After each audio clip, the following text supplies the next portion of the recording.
Tu prends mon parcours, tu vois ce que j'ai vécu. Écoute, pas plein de gens, hein. 95% des gens auraient abandonné 100 fois. Je suis 100% d'accord. C'est simple, hein. Bien Tu sûr. prends mon parcours, frérot, tu le décris aux gens, ils vont te dire. 95% des gens, d'ailleurs, qui quittent la rue déjà?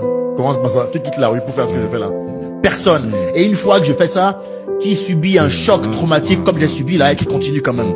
Parce que moi, j'ai parlé de mon père durant tous mes sketchs, hein. Clairement. Toutes mes interviews, hein. Ça Mon revenait père tout le était, temps. mon père était d'une manière ou d'une autre le centre de ma vie, c'est frérot. vrai, Faut pas c'est vrai, blaguer avec ça, c'est hein. vrai. Parce qu'on pouvait sentir d'un propos, malgré parfois ma colère, le respect que j'avais pour lui. Bien sûr. Donc quand lui, il est parti là, c'est comme si mon monde s'est écroulé, mon frère. Exactement. Exactement. On n'a pas eu le temps d'échanger. J'ai pas pu aller à son chevet, lui tenir la main pour l'aider à partir, mon frère. Tu comprends? Il est parti comme ça.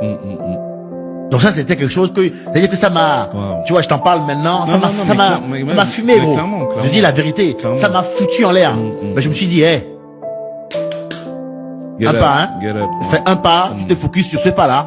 Quand tu as fini de faire ce pas-là, tu fais l'autre et tu te focuses sur l'autre. C'est pas la peine.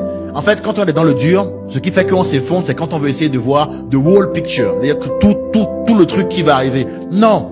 Des fois, on est trop dans le brouillard pour essayer de voir tout l'avenir. Et notre anxiété réside dans la perspective négative qu'on a du futur. Si on se concentre ici et maintenant, ça va. Le présent. Oui, c'est la fable du cheval et du garçon là, où ils sont en balade en forêt dans une famille, la famille se perd, le gamin est seul avec le cheval et il y a un brouillard, il voit rien. Et le cheval lui dit, est-ce que tu peux voir ton prochain pas? Le gamin il dit oui. Le cheval dit donc du coup, concentrons-nous juste sur ça.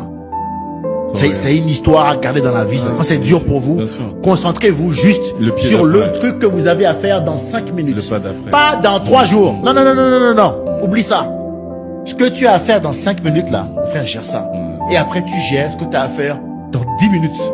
Et ensuite, dans 15. Et tu ne vois pas plus loin que ça. C'est comme ça que j'ai traversé cet enfer. Magnifique. Je me suis dit là, j'ai juste Montréal à faire. Donc on gère Montréal. Après, je me suis dit, bon là, j'ai la Belgique. On gère la Belgique.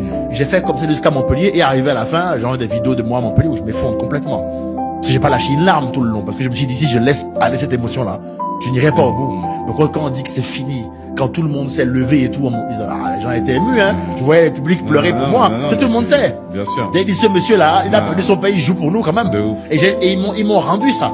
Ils sont levés à Montpellier, frérot. Ils ont applaudi. Oh. Ils voulaient me donner de la force, quoi. Et c'est venu droit dans mon cœur. Non, mais. J'ai commencé à pleurer.